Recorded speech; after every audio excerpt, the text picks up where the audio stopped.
नमस्कार, मैं रनीश कुमार सिंह। नूतन market digital platform पे स्वागत है।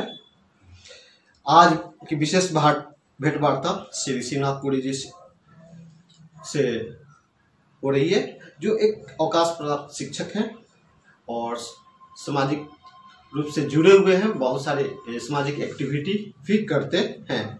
आज उनसे जो चर्चा होगी, शिक्षा में शिक्षक की भूमिका। तो हम स्वागत करना चाहेंगे शिवनाथ पुरी जी को नूतन मार्केट डिजिटल प्लेटफॉर्म पे। आपका स्वागत है और नूतन मार्ग परिवार की तरफ से आपको बहुत सारी शुभकामनाएं। सर, हम चर्चा की शुरुआत करेंगे। आप शिक्षक दिवस को किस रूप में देख रहे हैं, क्योंकि 5 सितंबर को शिक्षक दिवस है और ये चर्चा हम लोग उसी के आलोक में रख के ही कर रहे हैं, तो आप उसको किस रूप में देखें? शिक्षक परिवार से लेकर के राष्ट्र का निर्माण करता है। शिक्षक दिवस हमारे पूर्व राष्ट्रपति सर्वपल्ली डॉक्टर राधाकृष्णन के जन्मदिन को शिक्षक दिवस के रूप में मनाया जाता है। यह प्रेरणा स्वयं उन्हीं से मिली, क्योंकि वे राष्ट्रपति के पूर्व होने के पूर्व एक प्राइमरी शिक्षक थे।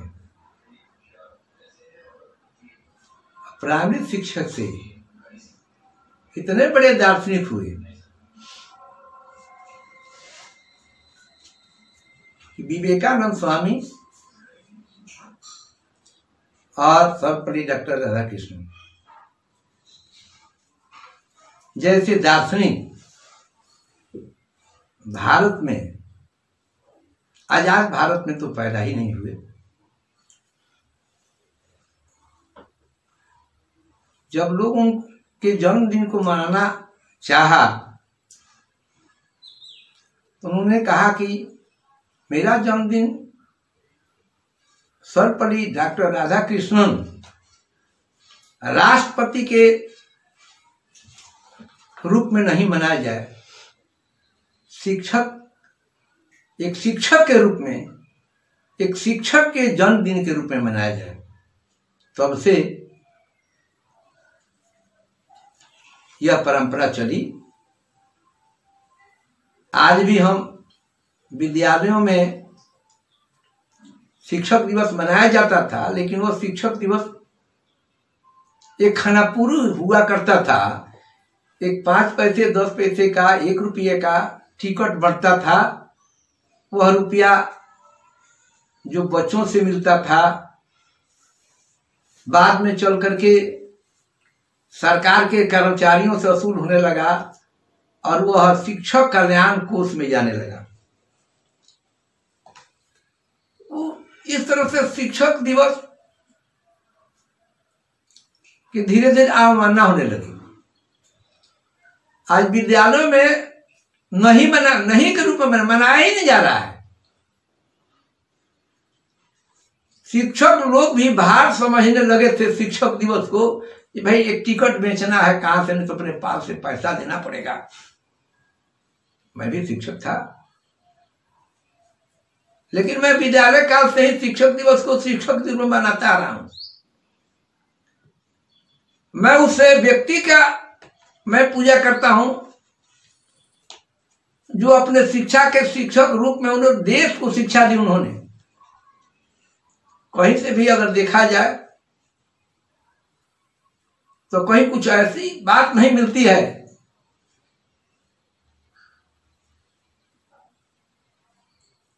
जिससे उनसे हमारी सहानुभूति घटे। आज भी जो सही शिक्षक हैं वो अनुसरण करते हैं कि शिक्षक जो है देश के किसी भी पद को सुशोभित कर सकता है, वहां भी पहुंच सकता है। राष्ट्र निर्माण के कार्य में शिक्षक को राष्ट्र निर्माता कहा गया है। माता के बाद शिक्षक ही सब कुछ होते हैं, जो संस्कार डालते हैं। आज भी जिस तरह से शिक्षक दिवस मनाना चाहिए, खुद शिक्षक लोग ही नहीं मना पा रहे हैं,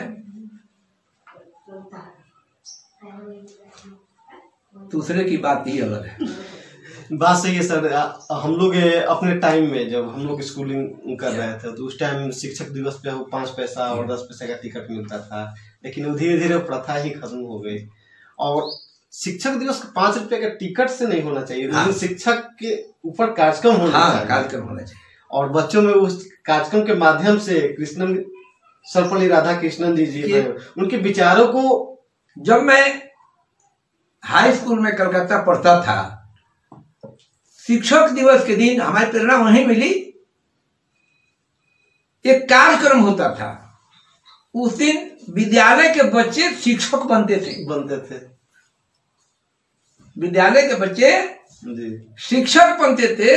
विद्यालय में जितने शिक्षक थे जिनका रूटीन में नाम था, नाम भी बच्चों का नाम उस दिन एक दिन के लिए वही नाम उनको होता था, वही नाम, उसी नाम से एक दिन के लिए पुकारा जाता है कि आप पांडे जी हैं, आप श्रीवास्तव जी हैं, और वही विषय आकर के अपने ही साथी को शिक्षक रूप में बनते थे। यहाँ तक कि कपड़ा भी उस दिन स्कूल का जो यूनिफॉर्म छोड़ करके जो शिक्षक जो कपड़ा पहनते वही कपड़ा पहन करके आते थे। तो ये कार्यक्रम होता था। तो क्या आपको एक डेट में ये आज के डेट में ये लग रहा है कि शिक्षा दिवस आज की डेट में एक प्रतीकात्मक ये रह गया? हाँ, प्रतीकात्मक रह गया है। सर हम अगले टॉपिक पे चलते हैं। आपके काल में शिक्षा जो थी और आज की जो शिक्षा है, दोनों के बीच जो कमी बेसी है, उस संबंध में आपकी राय क्या है? मेरे बाल्यकाल में जो हम लोग प्राइमरी शिक्षा पाते थे, उस समय हमारे शिक्षक सेवा भाव हम कैसे करें, सारी पढ़ाई सेवा भाव पर थी। परिवार कैसे चले वो ठीक है, गणित की पढ़ाई होती थी परिवार के ही हिसाब किताब करने के लिए, जीविकोपार्जन करने के लिए भी उस समय था। लेकिन हमारे शिक्षक, हमारे गुरुजन परिवार के बुजुर्गों का, परिवार के संगठन को बनाए रखने के लिए वह शिक्षा देते थे। और उसी समय से विद्यालय में कोई नाटक हुआ करता था, जैसे गुरु परंपरा। और गुरु परंपरा में विद्यालय के सिलेबस में हिंदी के किताबों में आरुणि की कहानी, संदीपनी गुरी की कहानी, कृष्ण सुदामा की कहानी। तो कृष्ण सुदामा को अपने गुरु को सेवा, गुरुकुल में रह करके जो शिक्षा मिलती थी वह ज्ञानार्जन था। वह ज्ञान दिया जाता था कि आप परिवार में सुसंस्कृत कैसे रहेंगे, माता पिता को कैसे करेंगे, आगे परिवार, सगे संबंधी, गांव जो भी थे उनसे कैसे आप बोलना, चालना, बैठना, ये सिखाया जाता था। किसी से, बड़ों से कैसे बात करेंगे, बड़ों से कैसे व्यवहार करेंगे, माता पिता के कैसे सेवा करेंगे, ये बोलना सिखाया जाता था। लेकिन आज वर्तमान परिवेश में, आजाद भारत में, ये आजाद भारत की पहले की कहानी है, लेकिन आजाद भारत में जो शिक्षा नीति बनी, शिक्षा का उद्देश्य ही बदल गया। मैं अपने शिक्षक प्रशिक्षण काल में हमने शिक्षा का सिद्धांत हमने पढ़ा और हम देखते हैं उसका उद्देश्य ही बदल गया। शिक्षा का उद्देश्य पहले ज्ञानार्जन था, ज्ञान लेकर के काम करना। आज का जो ज्ञान है उस ज्ञान से जीव का उपार्जन करना, किस विधि से रुपया आवे, कैसे रुपया कमा के लाए। अब इस होड़ में इतना ना लोग जीविकोपार्जन में व्यस्त हो गए जो अपना और जो उतार देता पीछे का, जो हमारे आगे बूढ़े माता पिता हैं, सब भूलते गए, लोग गांव छोड़ दिए। ये शिक्षा का ही दोष है। अब पुराने शिक्षा में जीविकोपार्जन के लिए लोग बाहर जाया करते थे, लेकिन जब ये समझते थे कि अब हमारे घर में हमारे बुजुर्ग, हमारे माता पिता हैं, चले आते थे घर की, अब हमारा जो कर्तव्य है ये जीविकोपार्जन ठीक है, लेकिन अब हमारा कर्तव्य उत्तरदायी है अपने बूढ़े माता पिता का सेवा करना। अच्छा सर, ये हम कह रहे हैं कि पहले की शिक्षा और आज की शिक्षा में बहुत सारे अंतर है, खामियां भी है। लेकिन उसके बावजूद भी हम देखें कि हमारा देश बहुत सारे चीज में आगे बढ़ रहा है। जैसे टेक्नोलॉजी के क्षेत्र में है, काफी ज्यादा विकसित हुआ है, यहाँ के डॉक्टर बहुत विद्वान हैं। तो क्या अगर ये खामियां होती तो फिर ये नहीं, उद्देश्य जो है हमारे जीविकोपार्जन का है। देखिए इसी होड़ में हमारे यहाँ इंजीनियर, डॉक्टर जो भी विद्वान हो रहे हैं, सारे का उद्देश्य है जीविकोपार्जन। देश हमारा आगे बढ़ रहा है, देश आगे बढ़ रहा है, अच्छे अच्छे डॉक्टर हो रहे हैं, अच्छे अच्छे इंजीनियर हो रहे हैं, ये यहाँ तक सही है। लेकिन वही इंजीनियर, वही डॉक्टर का और कुछ दूसरे की सेवा करना है, इलाज करना है, सब कुछ है। इंजीनियर को जितना है कंस्ट्रक्शन का काम करना है, जो कि देश के हर कुछ बनाना है, लेकिन उनका एक और उद्देश्य है। इस समय वो लोग भूल गए। तो आप क्या मानते हैं कि शिक्षा में ह्रास के कारण ही भ्रष्टाचार व्याप्त है? हाँ, समाज में। हाँ, वो ठीक मतलब उद्देश्य है, जाए विधि आवे राम, धन आवे। भ्रष्टाचार कारण क्या है? धनोपार्जन। हाँ, धनोपार्जन। जीविकोपार्जन के बाद धनोपार्जन की बात है। जिस तरह से भ्रष्टाचार की पैदाइश धनोपार्जन से हुआ। सर हम आगे चलते हैं। शिक्षा में शिक्षक की क्या भूमिका है? एक शिक्षक द्वारा देश के विकास में क्या योगदान है, क्या योगदान करता है शिक्षा के माध्यम से? देखिए, जहां तक शिक्षक को होना चाहिए अध्ययन और अध्यापन, पठन और पाठन, कहीं से लेकर के आप कहीं देना। सही शिक्षक है कहीं से ज्ञान लेकर के और ज्ञान को फिर बांटना, और यही जो शिक्षक करता है वही शिक्षक है। देखिए, कभी कभी ऐसा होता था कि हम क्लास में पढ़ा रहे हैं, कोई सवाल नहीं आ रहा है, थक गए, ब्लैक बोर्ड भर गया, दिमाग व्याक शिक्षक को है कि भाई हमारे बच्चों को आज हम दे नहीं सके, काम की पूर्ति नहीं, सवाल का सॉल्व नहीं हुआ, इसको दे नहीं पाए। तो जो स्वयं शिक्षक है वो बेचैन हो जाता है। हम बेचैन हो जाते थे, घर आते थे, सुबह 4 बजे वो उठते थे, फिर उसी को पढ़ते थे, कहाँ गलती है, कहाँ हम गलत कर रहे हैं, फिर कल जाकर के पढ़ाएंगे, और वो सॉल्व हो जाता था। फिर जाकर के कल देखो बच्चों कल नहीं बना, देखो कहानी है। एक बार कहानी में आप बीती कहानी आपसे बता रहा हूँ, मैं शिक्षक हूँ। एक पढ़ा रहा था सवाल, लेकिन उसमें कहीं गुना आ गया, है ना, 27 के साथ हाथ में लगा 2, कहते तो ठीक, लेकिन लिखते थे 2, हाथ में रखते थे 7। अब ये बोल रहा था, आप बच्चों से कहते थे तो पकड़ा नहीं रहा था। फिर कह हम कहते वही नहीं कर रहे हैं, वो सवाल बन गया। दिमाग में कुछ हो जाता है तो कहा गया कि गणित जो है फ्रेश दिमाग के लिए चीज है, तो वो हम बेचैन हो गए। आज भी मैं पढ़ाता हूँ, पोता को अगर कोई सवाल नहीं बनता है तो पूछता हूँ। शिक्षक हुआ है कि अगर नहीं बनता है तो उसको अहम नहीं रखना चाहिए, मैं शिक्षक हूँ, और नहीं बन गया तो अधिग्राम में उठ के खड़ा हो गए हैं, ये बात नहीं है। किसी फिर जो भी पढ़ाता है तुम्हारा भी कोई शिक्षक होगा। शिक्षक का मतलब कोई बड़ा आदमी नहीं। एक लड़का भी अगर तेज है तो शिक्षक है, वो भी उससे पूछ लो, कहीं वो सवाल उसको आता है। तो ये नहीं करना चाहिए हम लड़का से पूछने जाए, नहीं, हमको लेकर के देना है, लेकर के देना, हाँ, लेकर के देना है, जहां से लाए उसको देना है, वही सफल शिक्षक है। सर हम इसमें हमें क्वेश्चन आ रहा है कि आज जो शिक्षा है, शिक्षा दो तरफ से हो गई है, हिंदी और अंग्रेजी, उसमें भी सरकारी और गैर सरकारी हो गई है, और लोगों का झुकाव सरकारी से गैर सरकारी की तरफ जा रहा है। इसको आप किस रूप में देख रहे हैं? देखिए,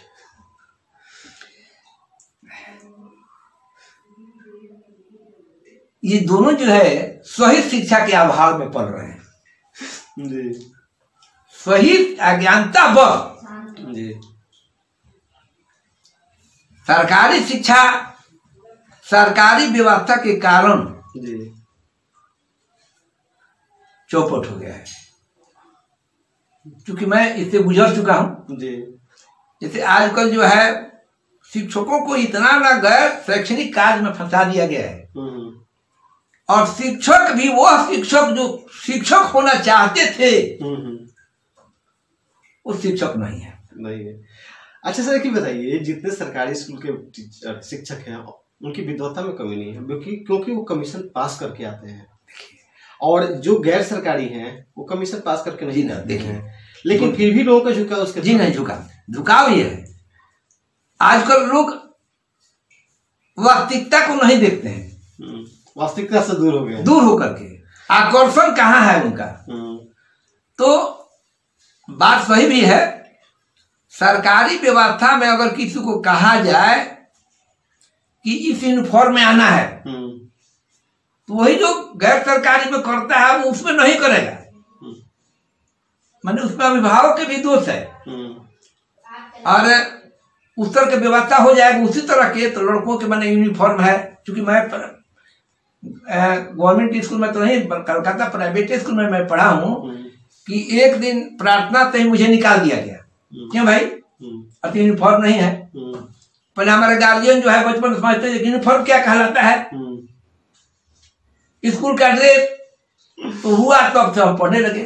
वही बात है, अच्छे अच्छे ड्रेस में लड़के जाते हैं, लेकिन मैं आज भी एक प्राइवेट संस्था से मैं जुड़ा हूं, तो थोड़ा सा वास्तविकता यहाँ है, लेकिन वहां है वेल ड्रेस, टीचर भी well dress but no knowledge. वहां लोग समझते हैं कि शिक्षक, उसमें ऐसी बात नहीं कि शुरू होना गायब है, नहीं, वहां है कुछ लोग हैं अंग्रेजी बोलना, अब कहीं भी जीविकोपार्जन की बात है आ जाती है, अंग्रेजी धड़ाधड़ से जो अंग्रेजी बोलता है, शहरों में देखिएगा स्पोकन का क्लास खुला हुआ है कि भाई मुझे अंग्रेजी लिखने चाहे बोलने नहीं आता है, अपने आप बच्चे अच्छा से मैंने शुद्ध अंग्रेजी लिख सकते हैं, बोल भी सकते हैं, लेकिन धड़ाधड़ से बोल नहीं सकते हैं। तो आकर्षण अंग्रेजी बोलने से आजकल का जैसा परिवेश है, कहीं सब ढंग से शालीनता से कहीं आप बात कीजिएगा तो कोई सुनने वाला नहीं है। जाइए अंग्रेजी में जरा बात कीजिए तो बस पहचान नहीं है, मैंने अंग्रेजी ही आपकी सब सुशिक्षित होने की बात, हाँ पहचान, ये पहचान है। आप शालीनता से कितना हो बोलिए, शुद्ध हिंदी क्यों ना बोलिए, लेकिन वो समझ छोड़ो ये नहीं है, लेकिन जब 10 अक्षर बोल दीजिए तो वो सामने, हाँ उसमें आप देखिए इंटेलेक्चुअल, कोई उनके अंदर कितना ज्ञान है क्या है ये जाने बिना कोई कुछ बोल देता है। मेरी कहानी है शिक्षा की उद्देश्य के, क्या कहते हैं, मैं एक दिल्ली में गया था, ट्रेन में सफर कर रहा था, मेट्रो में, धोती कुर्ता बंडी में था। शिक्षक का भेष क्या होता है, मुझे कोई बैठने नहीं देता था, जबकि अब मैं बिहारी के लड़के क्या है मैंने वो सब कहते थे, सुनिएगा बिहार के उपेक्षा ढंग से धोती कुर्ता पहना है और केवल फुल पैंट अंग्रेजी ड्रेस, अंग्रेजी ड्रेस में थे, कुछ नहीं आता है, उठा ब्रांड है क्या है नहीं आता है, लेकिन देश में है। तो हमारे देश का जो राष्ट्रीय पोशाक है धोती कुर्ता गमछा है, पौराणिक पोशाक है, लेकिन आज भी लोग गुलाम हैं। हमारे देश के लोग गुलामी पसंद करते हैं, इसलिए अंग्रेजी पसंद करते हैं। देखिए पढ़ाई की जहां तक सवाल है, आगे जहां जाइएगा तो उच्च शिक्षा में, विदेशों में जाइएगा तो अंग्रेजी में ही किताबें हैं, बाध्यता भी है, आगे बढ़ने के लिए आपका क्षेत्रीय भाषा चाहे केवल आपका राष्ट्रभाषा ही काम नहीं आएगा। अच्छा सर, एक चीज बताइए, शुरुआती दौर में जैसे हम लोग तो उतना पढ़े, मतलब बृहद फिर भी हम लोग सुने हैं, जब थोड़ा पढ़े हैं कि पहले 3 जो वेद था उसी के आधार पर सारे वैज्ञानिक खोज आज भी हो रहे हैं। कौन कौन से 3 वेद था? साम, ऋग और एक और कौन सा था, ये 3-4 वेद थे। ओ 4 वेद थे। 4 वेद थे। 4 वेद थे। 4 वेद थे। उसी के इर्द गिर्द सारी व्यवस्था चल रही है। तो ये वेद जो है एक व्यास जी का लिखा हुआ है। वेद व्यास जी का। हाँ, तो इसी से वेद। हाँ, ऋग्वेद, सामवेद, अथर्ववेद, यजुर्वेद, है ना। ये चारों वेदों का उद्देश्य जो है, ये वेद एक नीति था। जैसे सामवेद है तो सामवेद के मानने वाले भारतीय मूल के लोग हुआ करते थे। सामवेद मतलब जिसमें शालीनता भरा होता था, है ना।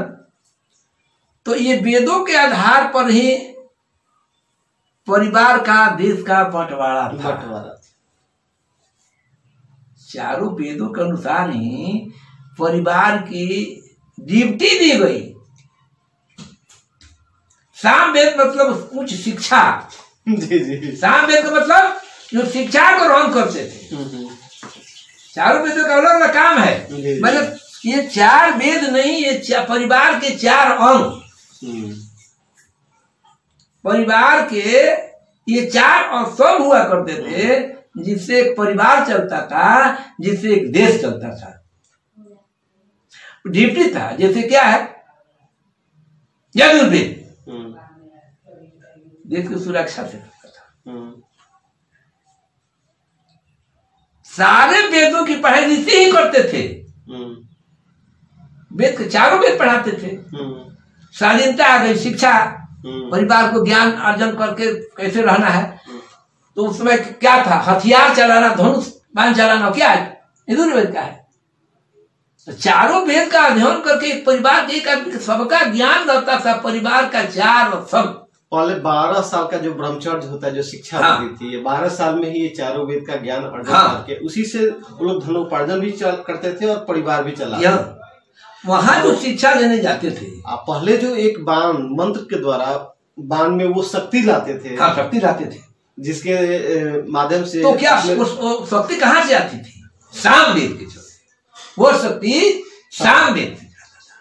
उसमें शक्ति जो है आजकल से जैसे मेडिसिन में है, शक्ति के लिए जो दिया जाता है विटामिन बी कॉम्प्लेक्स, उसमें सामवेद का डिप्टी है। क्या है, ये ब्रह्म अस्त्र है, ये सब अस्त्र है जो बनता था। तो देखिए सबका अलग अलग मंत्र नहीं, आज भी है। लोग नहीं जानते हैं कि उन्हीं वेदों के आधार पर आज भी पद्धति चल रही है। तो आप सामवेद लोग भूल गए हैं। जी। 3 ही वेद पर आपका देश चल रहा है। जी सर, मैं आगे बढ़ता हूँ। भारत सरकार की जो नई शिक्षा नीति आई है, इससे युवाओं को कितना लाभ मिल सकता है? सवाल है, बेकारी ज्यादा फैल गई थी। जी। लड़के बात थे कि मैं साइंस पढ़ूंगा, आर्ट पढ़ूंगा, जैसा कि मैंने एक दिन देखा है। जी। तो ये प्राइमरी स्तर तक, मिडिल स्तर तक ये नहीं था, लेकिन हाई स्कूल के क्लास 8 से शुरू होता था। 3 भाग में, 3 साइंस, आर्ट मैंने कला, विज्ञान, कला और कॉमर्स, 3 भाग में बढ़ जाता था। शिक्षा नीति बदली। हम लोग पढ़े हैं तो उस समय 3 भाग में पढ़े हैं। एक बार शिक्षा नीति हो रहा कि नहीं, हाई स्कूल तो नहीं, समान रहेगा। बहुत दिनों से समान चल रहा है। जाकर के इंटर से होता था, है ना। तो इंटर तो 3 कला में हुई थी। उसके बाद ग्रेजुएशन तक चलता था। और ग्रेजुएशन के बाद में कला की बात नहीं है, जो जैसा रहता था वो ऐसा अपना मास्टर क्लास करता था। ठीक है, मास्टर क्लास में भी था। कोई आर्ट से पढ़ा है तो किसी साइंस सब्जेक्ट से मास्टर क्लास नहीं कर सकता था, बाध्यता था। आज का हम लोग सुन रहे हैं कि ये सब कुछ खत्म होने वाला है। जनरल नॉलेज में जो बच्चा जो सब्जेक्ट चाहे, सब्जेक्ट नहीं मतलब उसी में, साइंस का लड़का हिस्ट्री भी पढ़ सकता है, पॉलिटिकल साइंस भी पढ़ सकता है, कॉमर्स का वो भी पढ़ सकता है, मतलब उसी में से चुनना है। साइंस आर्ट्स कॉमर्स का तीनों बिल्कुल मिला दिया, बाउंड्री नहीं रहा, कोई बाउंड्री नहीं है। तो इससे उसकी शिक्षा पे क्या प्रभाव? शिक्षा पर प्रभाव पड़ा, उसमें प्रभाव पड़ा हो कि अगर जीविकोपार्जन के उद्देश्य में जाना है तो एक आर्ट के लड़का बैंक का जॉब नहीं कर सकता था, उसका सिलेक्शन नहीं होता था। या तो थोड़ा कॉमर्स का लड़का है या साइंस का लड़का है, आर्ट के कोई भाई नहीं। आर्ट का लड़का केवल शिक्षण कार्य में जा सकता था, IPS NPS कर सकता था, सब कुछ उच्च शिक्षा जा सकता। आर्ट्स का लड़का अगर बैंक की जो एग्जामिनेशन होकर क्वालिफाई करता है नहीं तो वो ठीक है, पहले उसमें भी जब वैकेंसियां निकलती हैं तो उसमें कुछ बाध्यता रहती है। हाँ, कॉमर्स बैकग्राउंड को ज्यादा, ज्यादा इकोनॉमिक बैकग्राउंड। तो अब ये जो महत्व जो मिलता था ये महत्व मिलना बंद हो जाएगा। जो भी है, जो क्वालिफाई, देखिए फायदा वही होगा कि जो क्वालिफाई करेगा तो जाएगा। लेकिन आज के परिवेश में रजनीश बाबू, ये कैसे कहा जाए कि क्वालिफाई करेगा तो जाएगा, ये भी है। एक चीज हम लोग देख रहे हैं सर कमी, कि हम लोग अपने स्कूलिंग से ही मैं समझ रहा हूँ कि हम लोगों को सही काउंसलिंग नहीं मिलता। हाँ। आज की डेट में थोड़ा बहुत काउंसलिंग मिल भी जा रहा है, थोड़ा सा शहर घर से बाहर निकले तो, चाहे मीडिया के माध्यम से, चाहे पत्र पत्रिकाओं के माध्यम, अखबार के माध्यम से, लेकिन हम लोग के टाइम पे काउंसलिंग प्रॉपर नहीं मिलता। अब देखिए, काउंसलिंग की जहां बात आई, काउंसलिंग का मतलब होता है अच्छा राय, सलाह। आज का जो समाज का निर्माण है, बच्चों को सही में अच्छे सलाहकार नहीं मिलते हैं, और अच्छे सलाहकार के बाद बच्चे जाते भी नहीं है। कारण है, क्वालिफाई नहीं करने का कारण है। जो अच्छी काउंसलिंग का मतलब है कि समझाता है, विचारधारा प्रकट करता है। अब कहीं इंटरव्यू में ये कहते हैं, इंटरव्यू मतलब काउंसलिंग, कोई आप क्वेश्चन, आप अभी हमारे क्या कर रहे हैं, काउंसलिंग हो रहा है, पूछ रहे हैं, तो ही आप हम उत्तर देंगे, आप संतुष्ट होंगे तो कहीं से कुछ लेगा, सीखेगा, तो अपने कहीं कुछ जाएगा। तो यही बात है, तो कहाँ से मिलेगा? अच्छा सर, एक हम बिहार से हैं, अब बिहार में अभी हम आपके घर में बैठे हुए हैं, ये जो छत्तीसगढ़ जिला के अंतर्गत आता है, तो बिहार में शिक्षा का ह्रास आप कब से देख रहे हैं? देखिए, बिहार में शिक्षा का ह्रास आज भी, ह्रास, हाँ, कब से ह्रास? देखिए 1967 से शिक्षा का ह्रास बिहार के राजनीति ने, बिहार के लोगों के दुर्भावना के बल, माने दुर्भावना से ग्रसित लोगों, जो लोग राजनीति में आए, तो शिक्षा नीति को बदले। तो शिक्षा नीति तो सर केंद्र सरकार बनाती जी नहीं, अब उसी को नहीं, स्टेट लेवल पर भी, हाँ, स्टेट लेवल पे ही।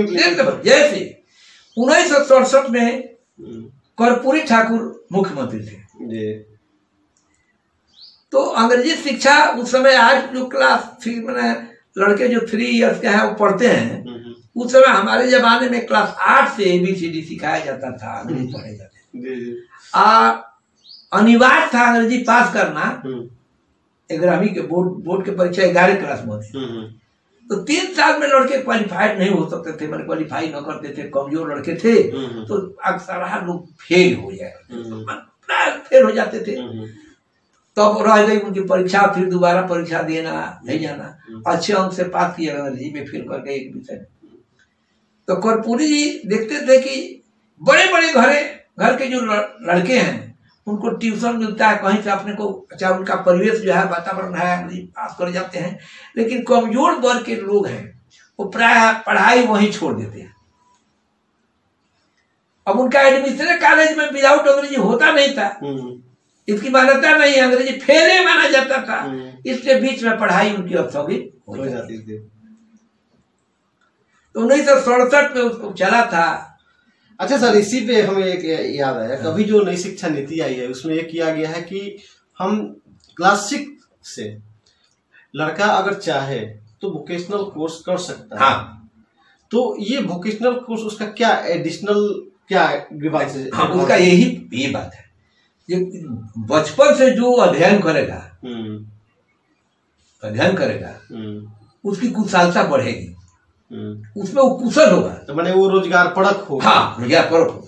तो कुछ लोग उसको आलोचना भी कर रहे हैं कि आप लड़के IAS IPS और ये इंजीनियर बना तो कुछ लोग को आप उसको अभी से ही, उसमें तो ये बाध्यता नहीं ना है जो सब लोग वही करें। जी बाध्यता नहीं। हाँ, जो लड़का अगर कोई बचपन से सीखना यही चाहेगा, हाँ, और कोई IPS के लिए शिक्षा लेगा तो क्या उज्जवल जाएगा वहाँ। लेकिन आजकल जो मुख्य उद्देश्य है शिक्षा का जीविकोपार्जन, तो जिसको बचपन से ही जो आम लड़का है जो चाहे कि मेरा जीविकोपार्जन कैसे चले, तो वो उसकी कुशलता उसे मिलेगी। जो क्लास 6 में जो सीखेगा, मान लीजिए कंप्यूटराइज युग है, तो कंप्यूटर आज तो बच्चे हर घरों में है और वो सीखेगा तो ये कुशल आदमी, चाहे जिस फील्ड के आदमी से प्लान कर ले कि हमें आज वेल्डिंग का ही काम करना है तो वेल्डिंग सीखेंगे, और उसके लिए एक प्रावधान ये भी किया गया कि वो इंटर्नशिप भी करेगा। हाँ, इंटर्नशिप मिलेगा तो उसको इसमें हम नहीं कहेंगे, नीति सही है। और एक चीज और है कि भाषा की, कि जो भी होगा जिस राज्य का होगा उसकी स्थानीय भाषा पर जोर दिया गया है, सुगम होगा, त्रिभाषा फॉर्मुलेशन। शिक्षा का सिद्धांत और शिक्षण विधि है, शिक्षण विधि में पहले ही दिया गया है कि बच्चे जैसे सीखे, जिस भाषा, मैंने लड़का अपना क्षेत्र का भाषा, अपने घर का भाषा ज्यादा पहले जानता है, उसका जन्मजात भाषा है। क्योंकि बच्चा इस धरती पर आता है तो कोई नहीं जानता कि हिंदी बोलेंगे, उड़िया बोलेंगे, क्या बोलेंगे, लेकिन परिवार में जो बोली जाती है वो पहले सीखता है, उसको उसमें कहीं दिक्कत नहीं है। तो उसने अगर उसको समझाया जाएगा, शिक्षा देने का मतलब उस लड़कों को भी सब समझाए कि उसके दिमाग में, उसके मैंने अंतःकरण में बढ़ जाए। देखिए, दृष्टि हो जाता है, एक होता है दिमाग, ब्रेन है, इसमें होता है एक अंतःभाग और एक वाह भाग। जैसे कान से, इस कान से सुना और इस कान से निकाल दिया, ये वाह भाग दिया है। लेकिन जब लड़का बढ़िया है तो अंतःभाग में चला जाएगा, तो आमरण उसके दिमाग में बैठ जाएगा। तो कब होगा कि लड़का इंटरेस्टेड होगा, आकर्षित कैसे होगा कि अपनी बात सुनने के लिए कैसे आकर्षित करेंगे और उसके अंतर्भाग में कैसे जाएगा, इसलिए उसकी क्षेत्रीय भाषा जरूरी है। अच्छा सर, ये लास्ट अंतिम ये है टॉपिक जिस पर हम आपसे चर्चा करेंगे, शिक्षा कैसी होनी चाहिए? समय समय की बात है जी। विशाल देश है जी, विशाल है, विविधता है, तो इस विविधता में भी तो एकता है जी, यही भारत की खूबसूरती है। हाँ, तो बच्चों को जीविकोपार्जन के लिए किसी एक जगह रहना नहीं है, उसके तलाश में कोई जगह जाना है। तो एक ऐसी भाषा होनी चाहिए कि कहीं आने जाने में, कहीं भी जाए तो उसकी भाषा को, उसकी क्षेत्रीय भाषा नहीं, ये नेशनल लेवल पर एक सिंगल कोई भाषा, हाँ, सिंगल भाषा, इसको समझ जाए। भले हमारा भाषा राष्ट्र भाषा हिंदी है, लेकिन हिंदी उतना प्रभावित नहीं है। लेकिन आज के जमाने में जहाँ अंग्रेजियत की बात है, ये प्राइवेट स्कूल खुल रहे हैं, शुरू से ही अंग्रेजी बोलना, अंग्रेजी तरीके से रहना सिखाते हैं। तो ये है कि जानना जरूरी है, अंग्रेजी बहुत जरूरी है, इससे किसी को घिरना नहीं है, इसके प्रति आकर्षण है। अंग्रेजी जानना चाहिए, हाँ, इससे मना नहीं है, लेकिन हम कम्युनिकेट जिस भाषा, हमारे घर में जो भाषा बोली जाती है, हाँ, यार वो बात पहले हमने चर्चा कर लिया कि जननी जन्मभूमि स्वर्गादपि गरीयसी। तो हमारे जहाँ हम जन्म लेते हैं उसको अगर जन्मभूमि की बात नहीं मानते हैं, पृथ्वी हमारी माता है, जिस क्षेत्र में, जिस गांव में, जिस मोहल्ला में हम पैदा लिए हैं वो भी हमारी माता है, और जहाँ रहते हैं हमको पैदा करने वाले हमारे माँ बाप हैं। इसको नहीं भूलना चाहिए। इसका प्रयोग जो भी परिवार में कीजिएगा तो परिवार संगठित रहेगा। इसका मतलब शिक्षा जो होनी चाहिए, एक रोजगार परक होना चाहिए।